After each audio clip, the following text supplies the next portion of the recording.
ஒரு ஆண்டர்ப்ரனருடைய maximum time எதுக்கு போகுதுன்னா பேசுறதுக்கு இல்லைன்னா மெசேஜ் அனுப்புறதுக்கு. ஏன்னா காரணம் நமக்கு கம்யூனிகேட் பண்ணால் தான் நமக்கு பிஸ்னஸ் ஆகும் இல்லையா.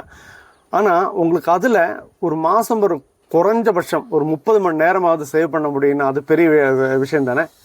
ஸோ அதுக்கான ஒரு டூலோட பேர் தாங்க விஸ்பர் ஃப்ளோ.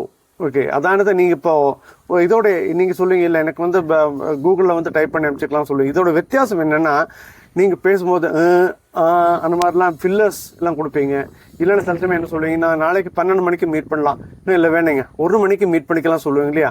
அந்த 12 மணிக்கு மீட் பண்ணலாம் இல்லை வேண்டாம் 1 மணிக்குங்கிற மாற்றி கரெக்டாக 1 மணிக்கு மீட் பண்ணலாங்கிற மாதிரி எல்லா சேஞ்சஸும் அதுவே பண்ணி ஃபில்லர்ஸ் எல்லாம் அவாய்ட் பண்ணி உங்களுக்கு வந்து பக்காவாக டைப் பண்ணி அனுப்ப ஹெல்ப் பண்ணுற ஒரு டூலோடு தாங்க விஸ்பர் ஃப்ளோ. இது மாதிரி நிறைய யூஸ்ஃபுல்லான ஃபீச்சர்ஸ் அதில் இருக்குது. அதுவும் ரொம்ப ஃப்ரீயாக யூஸ் பண்ணால் ஒரு வாரத்தில் 2000 வேர்ட்ஸ் வரைக்கும் யூஸ் பண்ணலாம். ஸ்பீடு யூஸ் பண்ண 2000 வேர்டு யூஸ் பண்ணிக்கலாம். இல்லை பேமெண்ட் பண்ணுறதா கூட ரொம்ப கம்மியான ஒரு அமௌண்ட் தான் உங்களுக்கு மந்த்லி வரும். நீங்கள் ஜஸ்ட்டு W1 மட்டும் டைப் பண்ணி கமெண்ட்டில் டைப் பண்ணி அனுப்புங்க. நான் உங்களுக்கு அந்த டூலோட லிங்க் அனுப்பி தரேன். ஓகே.